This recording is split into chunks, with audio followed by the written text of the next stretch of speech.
New product time. Yeah. Let's get through these fast. We're going to go through these fast. Okay. We can get through these fast because some of the stuff we don't have in stock. We have this case. Yeah, we ran out of stock of these. So this is the Raspberry Pi case. This is a Syntec case. Yep, it's Syntec, cute. It's got little light pipes. It's squeezed together. Check it out. We'll have more soon. Yeah, it's super cute. I really like it. It's not clear, but it's okay. Yeah. Little pop outs. Let's go. No, clear ones and blue ones coming in this week from those guys. Really? Yeah. Okay, great. I don't know. Okay, great. Next we have a bunch of soft pots and FSRs. I'm actually going to show them all at once. So I'm just going to preview the photos. This is the circular rotary soft pot. This is a short flex bend sensor. This is a very long FSR. Long FSR is long. Here it is curled up a little bit. And then we also have a square FSR. So we have a soft pot, a bend sensor, and 2 FSRs. So I'm trying to fill out the catalog, and here we are. We can show off. Maybe I'll angle this a little bit. So I'll show off the long FSR last. But so these are 3 different. They look sort of similar, and they're all flexible, but they're a little bit different. I just want to talk about the differences. So this is a bend sensor. So what it's good for is or a flex sensor. So it's good for telling flexing. It'll tell you how much it's being flexed, and the resistance changes. Inject the data sheet for the angle to flex resistance. So there's only 2 pins, and it basically acts like a resistor. And we have a tutorial on how to deal with FSRs and other resistive sensors. Pretty easy. This is also a resistor sensor. This is a square FSR, and we have a little FSR. It's a force-sensitive resistor. And this square will tell the resistance changes how hard you press on it.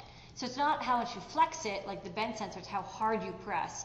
And the force in newtons correspond. The more you press it, I think the lower the resistance is, because you're squeezing it together and you're making the conductive particles closer together, so the resistance goes down. So it also has 2 pins, and it acts like a resistor. And it doesn't tell you where you pressed. It doesn't do that. It only tells you how hard you've pressed overall over the sensor itself. We do have sensors that'll tell you where you've pressed in a square, and it's a capacitive touchpad, so check that out. We also have a longer version of the bend sensor. This is the shorty version. And this is a soft pot. And the soft pot is different than all 3 of these in that it will tell you where in the circle you've pressed. So it has 3 pins, and I think it's like a 100K or 10K resistor. And then the middle pin is like the middle pin of a potentiometer. So over here the resistance is 0, and then as you go all the way around it goes up to 100%. So this will tell you where you've pressed. So it doesn't tell you how hard you've pressed, but it will tell you where you've pressed on the circle. So it's kind of like a circular sensor, and there's capacitive circular sensors, but this one's a lot easier to use. And then of course we have this really, really long FSR. It's just so long, I can't really show it in the overhead too well, but it's basically a long version of this guy. So again, it's not a bend sensor. It won't tell you if you bent it, and it doesn't tell you where you've pressed on the strip. We have a soft pot that does something like that, but it will tell you how hard you've pressed anywhere, the hardest you've pressed anywhere along the strip. So it can be good for you want to know if someone stepped on something. You put this under a rubber mat, and it'll tell you if they stepped anywhere along the strip. So that's kind of handy. So that's 4 different types of movement touch sensors. Yeah, we have some cool projects planned for that stuff, so we just have to get to them. Okay, next up, this was kind of a neat kit that came along. We have these cool panels, and do you want to talk about this? I have a video, but yeah, sure. You should show the video, and I'll also show it live. Okay, so here's a video of. I don't think there's music. We can probably talk over this. Oh no, it's not showing up.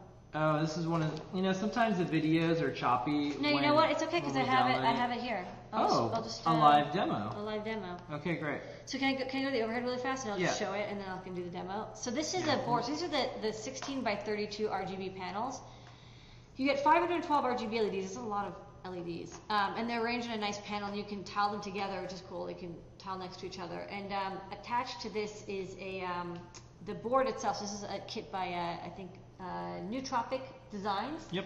And it's basically like an Arduino compatible, and then you got like FTDI header, and then it's got these connectors and a little button, and it's got this plug here that goes directly into the plug on the back of the matrix. It's like a backpack almost. It's a little backpack. Yeah, it's a little backpack guy. You can reprogram with FTDI cable or FTDI friend.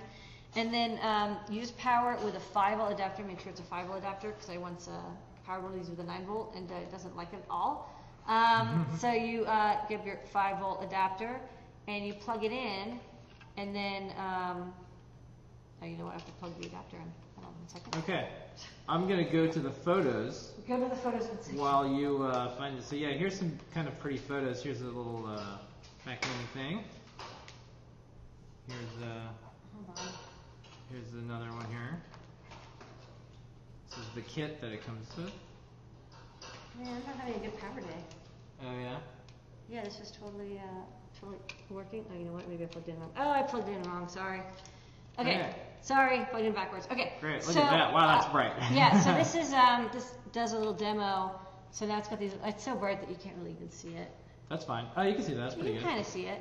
Yeah. And then it does text and stuff. And so it uses our, we wrote a really nice Arduino library for this. It's a Pac-Man, but you can't really see it. It's too bright. That's nice. Maybe the closer I get, usually you can see Zoom. we got images also that show this a lot better, but it's super bright, which is awesome. You can so you can diffuse it if you want. There's like a little Pac-Man ghost guy. Oh my god, that's really bright. So yeah, there's a little backpack, and it's a kit, but it's really easy. And then we also have a starter pack. So for like $99, you can pick up the power supply, the backpack, and the matrix. And so it's a little portable thing, and you can embed this in anything you want, and then reprogram it using our library. Yeah. Is that right? We have a lot. We only have like 4 or 5 possessions, but all of them light up very nicely right now. Yeah. Okay. It looks really clear, but our camera can't handle it. Okay, let's keep moving. We talked about the Raspberry Pis. We're done with that. Yeah. That's it. Okay, that was new products, folks. Whew. All right.